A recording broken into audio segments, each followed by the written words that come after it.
Repeat my colleague's question to you. Thank you for being here. To answer these questions and for your service. Was Edward Snowden a traitor to the United States of America? Senator, I will also repeat my answer. He broke the law. You said earlier that you were offended by a question that my colleague from Kansas asked, which I think was his duty as somebody on this committee to fulfill his responsibility to advise and consent. We are not here to be a rubber stamp for the President of the United States. So let me ask you again, do you believe, as the chairman of this committee believes, as the vast majority of members of our intelligence agencies believe, that Edward Snowden was a traitor to the United States of America? Senator, if confirmed as Director of National Intelligence, I will work with you to make sure that there is not another Snowden-like leak. Media. It's not a moment to propagate theories, conspiracy theories, or attacks on journalism in the United States. This is when you need to answer the questions of the people whose votes you're asking for to be confirmed as the Chief Intelligence Officer of this nation. As my colleague said, this is not about you. It's about the people that serve the intelligence agencies of the United States. Is Edward Snowden a traitor to the United States of America? That is not a hard question to answer when the stakes are this high. Senator, as someone who has your served answer, in yes uniform, or no, is Edward Snowden a traitor to the United States of America? as someone who has worn our uniform in combat, I understand how critical our national security is. Apparently you don't. Apparently you don't. Let me ask you, I've worked very hard to put your own words here in front of the committee. Not, fake news, not conspiracy theories on the internet, but the actual things that you have said.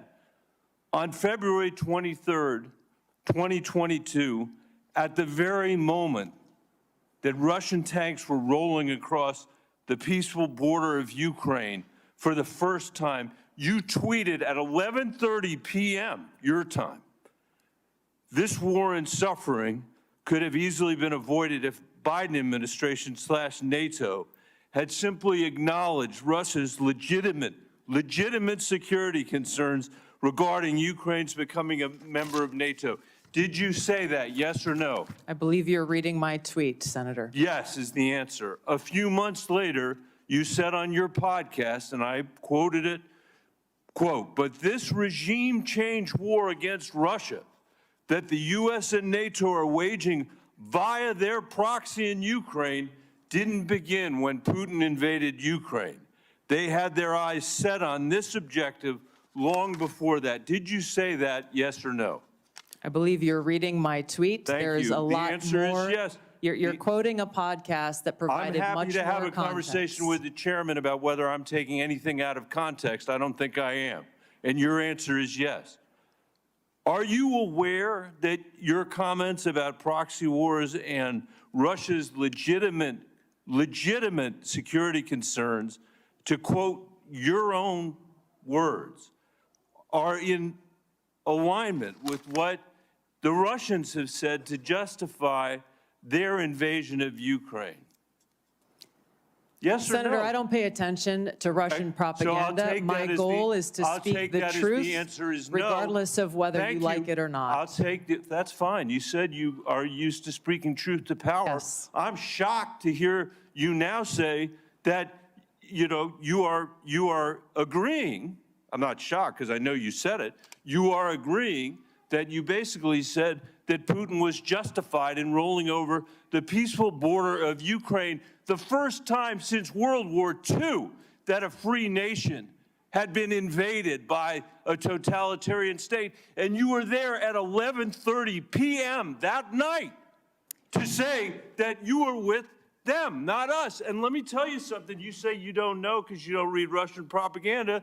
Russian state TV then aired your comments. Did you know that? Senator, I think you should also quote the statement that I made criticizing Putin for his invasion What of I would Ukraine. say, Mr. Chairman, with the last, it's up to all of us. We're the Senate. We get to decide whether we're going to confirm this nominee. Obviously, we didn't select this nominee. But can't we do better than somebody who doesn't believe in 702? Can't we believe that somebody who can't answer whether Snowden was a traitor 5 times today, who made excuses for Vladimir Putin's invasion of Ukraine, the first time that I'm aware of any American official has done that? I'm questioning her judgment. That's the issue that's at stake here. And as you said, and I totally agree, this is about our intelligence officers.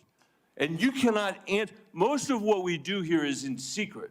This is one of the very few opportunities that you will ever have to have a conversation with this panel in public. And the record is going to be very clear about the position you took with regard to Edward Snowden, and the record is going to be very clear about your reaffirmation of the statements you made in the middle of the night when Russia was invading the free country of Ukraine. And Senator I hope Bennett, we will your take time- that in your time has expired. consideration when Senator we Bennett, have this vote. Your time has expired.